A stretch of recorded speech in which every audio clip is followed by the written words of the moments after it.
Lorsque tu nais de nouveau,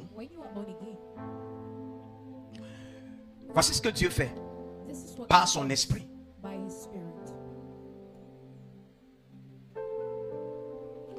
Je vais doucement pour que tu comprennes. À l'intérieur ici, il y a de l'eau, n'est-ce pas? Je suppose que cette eau soit ton âme. Parce que l'âme, ce n'est pas l'esprit. Dans l'âme siège la conscience, les émotions, ainsi de suite. Maintenant, suis. La bouteille, ici, contient de l'eau. Quand tu sors du ventre de ta maman, tu as un esprit. Tu es un esprit ayant une âme et vivant dans un corps physique que tout le monde voit. Maintenant, suivez. Suivez ceci. Cette bouteille contient de l'eau.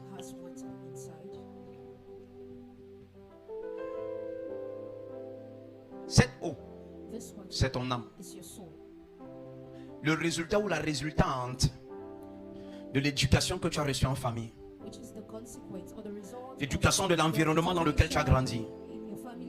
La société qui t'a élevé.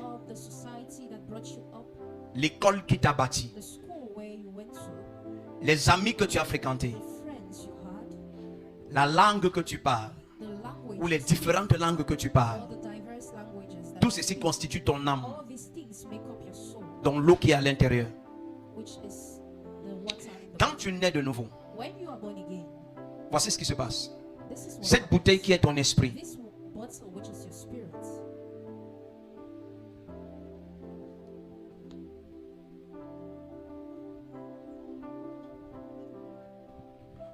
reçoit le baptême du Saint-Esprit, ça veut dire la nouvelle naissance. Le Seigneur enlève l'esprit-ci avec lequel tu es né. Il te donne un nouvel esprit qui naît du Saint-Esprit. Mais l'âme reste la même. Ton corps, qui est peut-être l'emballage ici, ton corps reste le même. Mais désormais, l'esprit qui était là a été supplanté, ça veut dire remplacé. Maintenant, l'eau, si elle était sale, elle reste sale. Toutes les habitudes de ton âme restent. Mais l'esprit est désormais nouveau. C'est un nouvel esprit. Maintenant, cet esprit-ci est le point de contact avec l'Esprit de Dieu. C'est lui qui t'apporte les informations du ciel. Cette aussi, elle est certainement sale. Parce que ayant grandi, tu as été initié à beaucoup de choses qui ne plaisent pas à Dieu. Tu as été éduqué de diverses manières, selon les diverses sociétés dans lesquelles tu as vécu. Alors ton âme est sale, elle est souillée. Elle est aussi remplie peut-être de diplômes. Ou alors pas de diplôme. Ça dépend si tu es lettré ou illettré. Mais de toute façon, ton âme a une certaine éducation. Maintenant, Dieu remplace. Dieu remplace. Au départ, c'était ton esprit ici. Il a enlevé, il a mis un autre esprit dans ton corps. Mais il n'a pas changé ton âme. Parce que si Dieu change l'âme, s'il enlève l'ancienne âme pour mettre une nouvelle âme, tu n'auras plus de diplôme. Tu n'auras plus d'éducation. Cette âme-ci a grandi avec une éducation. Est-ce que je parle à quelqu'un ici? Tu parles le doigt là ou le wondo ou le bassa ou je ne sais pas quelle langue, ou l'anglais ou le français. C'est dans l'âme. Ce n'est pas dans ton esprit. Donc Dieu ne peut pas donner naissance à l'âme. Maintenant écoute. Je remets l'eau ici. Dans l'ancien esprit, je vais t'expliquer quelque chose. Cette âme, dans son esprit de départ, ça veut dire que tu n'es pas encore né de nouveau. Ici, tu n'es pas conscient de quoi. Tu sais que Dieu existe, mais tu ne peux pas le craindre. Tu n'es pas conscient de quoi que ce soit concernant Dieu. Tu sais qu'il est là, mais tu ne le crains pas. Alors tu peux partir chez ton petit ami Avant de coucher là-bas, avant de monter au lit là-bas pour aller livrer ton corps, tu pries. C'est une prière religieuse. Elle n'est ni écoutée ni exaucée par Dieu. Ici, tu vis par la grâce qu'on appelle la grâce générale ou générique de Dieu. Mais tu n'es pas en relation avec Dieu. Ici, quelqu'un peut te dire qu'il y a culte demain. Et le même lendemain, il y a un mariage quelque part. Le mariage est ta priorité. Le baptême est ta priorité. Aller en boîte est ta priorité. Parce que ton esprit n'est pas en alerte, il n'est pas né de nouveau. Mais une fois qu'il naît de nouveau, Dieu l'a changé maintenant. Dieu l'a changé. Lorsque tu veux refaire ce que tu faisais avec l'ancien esprit, l'esprit s'il te met mal à l'aise. Si tu fais n'importe quoi qui ne glorifie pas Dieu, l'esprit s'il te met mal à l'aise. Quand le pasteur prêche, tu baisses la tête, tu ne peux pas le regarder dans les yeux. Tu as comme impression d'être jugé, que la parole de Dieu te jugeait. Maintenant écoute, les anciennes habitudes, tes habitudes sont toujours anciennes. Parce que l'âme n'est pas née de nouveau. C'est la même eau qui est toujours sale. Alors qu'est-ce que Dieu dit? Il dit, va vers la parole. Parce que celui qui a soif doit boire dans la parole, afin que les sources d'eau vive coulent de son sein. Dieu dit, en buvant dans la parole, cette âme sera renouvelée. Elle sera régénérée. La parole de Dieu va te dire ce que Dieu aime et ce que Dieu n'aime pas. Et en ce moment, la parole, suis-moi, l'esprit qui est nouveau, est nourri par la parole de Dieu. Jésus a dit, les paroles que je vous ai dites sont esprit et vie. Cet esprit-ci maintenant a soif de la parole. Quand tu restes désormais à la maison, ça dans l'église, tu es mal à l'aise. Il te dit, tu es en train de rétrograder. Tu commences à sentir des choses que tu ne ressentais pas avec l'ancien esprit. L'esprit te dit, hey, tu n'as pas prié depuis. C'est lui parfois qui te dit, il y a telle chose qui va arriver. Mais parce qu'il n'est pas suffisamment nourri par la parole, tu méprises, tu négliges la foi. Et tu parles, quelque chose t'arrive. Et tu dis, hey, j'ai entendu une voix qui m'a pourtant dit de ne pas sortir. Je ne sais pas pourquoi je suis sorti. C'est l'esprit de Dieu qui parle à ton esprit. Mais comme ton esprit n'est pas nourri par la parole, il ne peut pas encore prendre l'ascendance et dominer sur ton âme. Mais lorsque tu commences à méditer, le jour tu médites, la nuit tu médites, et tu médites tous les jours, alors le nouvel esprit est désormais rempli de la parole. Et quand il s'est rempli de la parole, ce que tu faisais hier, sans remords, sans regret, tu ne peux plus t'amuser n'importe comment. Quand tu veux bouger, il te dit la parole de Dieu dit non. Donc même quand tu essayes de faire, tu es mal à l'aise, tu perds l'appétit. Parce que l'esprit si est né de Dieu, mais l'âme n'est pas née de Dieu. Il y a donc maintenant un combat entre la parole que tu viens de lire, qui se dépose dans ton esprit, pas dans l'âme. Mais l'esprit doit prendre le dessus sur l'âme. Ça veut dire que désormais, la parole de Dieu te dira que le lit conjugal soit exempt de toute souillure. La parole de Dieu te dira, ton corps est le temple du Saint-Esprit. Et un homme est en train de t'inviter. Ton ancien copain que tu appelles ton ex, il t'appelle. Et l'esprit dit à ton âme, ce n'est pas bon. Est-ce que je parle à quelqu'un ici? Maintenant suivez. Tous vos frères et sœurs qui ne sont pas nés de nouveau et qui ont l'ancien esprit ne peuvent pas comprendre ce que toi tu comprends désormais, parce que tu as le nouvel esprit. Alors quand tu dis je ne pars plus chez le marabout faire des coutumes, ils te portent critique. Ils te disent que tu penses que tu connais Dieu plus que qui? Nous-mêmes on va dans la même église, mais depuis que tu as cru, depuis que tu es dans cette église, tu es à fond, on ne te comprend plus. C'est comme si l'église a tourné ta tête. Ce n'est pas l'église qui a tourné sa tête, c'est que la personne a un nouvel esprit. Et toi tu as l'ancien esprit. Tu ne comprends pas les choses du nouvel esprit. Les choses du nouvel esprit sont les choses de Dieu. Mais toi étant dans l'église, mais n'étant pas né de nouveau, ou fréquentant l'église de temps à autre, mais avec ton âme sale, ton âme est sale, ça veut dire l'eau à l'intérieur, et ton esprit n'est pas né de nouveau, tu ne peux pas comprendre les choses de Dieu.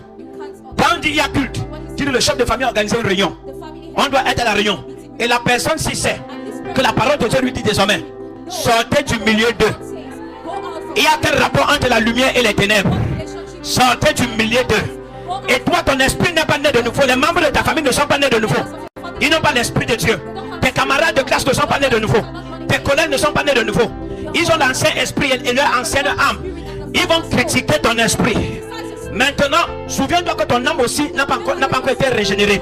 Donc de temps à autre, tu peux te retrouver dans les mêmes choses que tu as vomi hier, jusqu'à ce que la parole de Dieu remplisse ton esprit et est ascendance sur ton âme et commence à donner les informations à ton âme.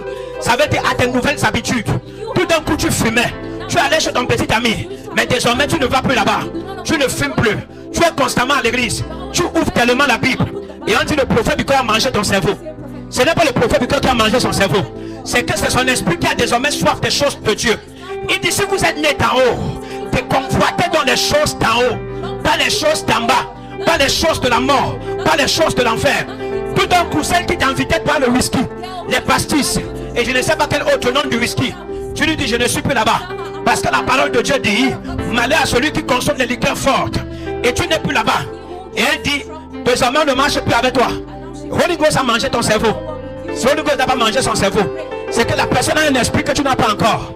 Et quand cette personne va demeurer dans les Écritures et va renouveler son âme, cette personne deviendra un avec la parole. En ce moment, tu peux regarder quelqu'un, tu lui donnes son nom, son numéro de téléphone, tu lui dis où il était, tu lui dis ce qu'il a fait. Parce que désormais, tu es un, ton esprit est un avec la parole et ton âme est renouvelée, elle est régénérée. Maintenant, suivez. Tant que l'esprit n'a pas la domination sur l'âme, le corps va pécher. Parce que le corps exécute seulement. Si je bouge mon doigt, c'est télécommandé par mon cerveau. Si je bouge mon pied, c'est télécommandé par mon cerveau. Le cerveau n'est pas dans l'esprit, ça siège dans l'âme. Donc c'est quand mon esprit est saturé de la parole de Dieu. Et la parole de Dieu régénère mon âme, renouvelle mon âme, mon intelligence. En ce moment, je peux parler comme Paul. Je traite durement mon corps et je le discipline. De peur d'être disqualifié après avoir prêché aux autres. Ça veut dire quoi? Désormais, mon âme est soumise à mon esprit et mon esprit est soumis au Saint-Esprit et à la parole de Dieu. Tu deviens un être spirituel. Mais celui qui fonctionne à partir des états d'âme, à partir de ses émotions, c'est un être charnel. C'est lui que la Bible appelle homme animal. Il parle en langue, mais il est contrôlé par ses émotions et son âme. Mais la Bible dit que ceux qui sont dirigés par l'Esprit de Dieu sont véritablement fils de Dieu. Et tu ne peux pas être dirigé par l'Esprit de Dieu à moins que tu ne sois dirigé par la parole de Dieu. Et la parole de Dieu n'entre pas en contact avec ton âme, avec l'eau. Ça entre en contact avec ton esprit. Maintenant, si tu n'exposes pas ton esprit, le nouvel esprit, celui qui est né de nouveau, si tu ne l'exposes pas en permanence à la parole, bien qu'il soit né de Dieu, c'est lui qui est sauvé. Mais quand il dit, si vous persévérez celui qui persévère jusqu'à la fin sera sauvé. Si ton âme persévère dans l'écriture, si ton âme se soumet à ton esprit, qui lui-même est soumis à la parole de Dieu, ton âme aussi sera sauvée. Et dès que l'âme est sauvée, le corps sera automatiquement sauvé. Parce que le corps n'est qu'un véhicule dans lequel se trouve un chauffeur appelé ton âme. Et maintenant, le chauffeur dans la voiture ne peut pas démarrer la voiture sans l'essence, sans le carburant. La parole de Dieu est le carburant de ton esprit. Le chauffeur, c'est l'âme. La voiture elle-même maintenant, c'est le corps. Ça veut dire que lorsque j'ai carburé, j'évite des pannes sèches. L'esprit est fortifié. Paul dit donc je puis tout par Christ qui me fortifie. Je donne donc des informations à mon âme. Je soumets mes émotions. C'est le temps de prier.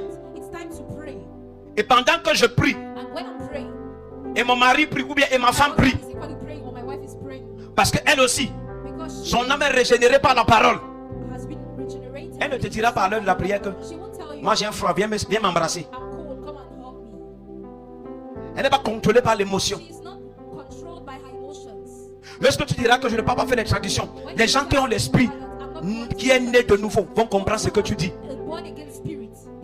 Mais quand quelqu'un est né de nouveau et il est toujours contrôlé par l'ancienne eau qui est sale et l'eau là n'est pas renouvelée, il va te dire que si tu manques le culte d'aujourd'hui, ça va faire quoi? Tous les jours d'église, tu veux devenir pasteur. Maintenant, le travail auquel Dieu te soumet, c'est que tous les jours, en fait la grande partie de ton temps, que tu sois dans les Écritures. Une journée à 24 heures, le tiers de 24 c'est 8. Donc celui qui veut aller loin et qui veut être sauvé en permanence doit faire un minimum de 8 heures de méditation et de prière. Voici, les chrétiens font 30 minutes, maximum 1 heure.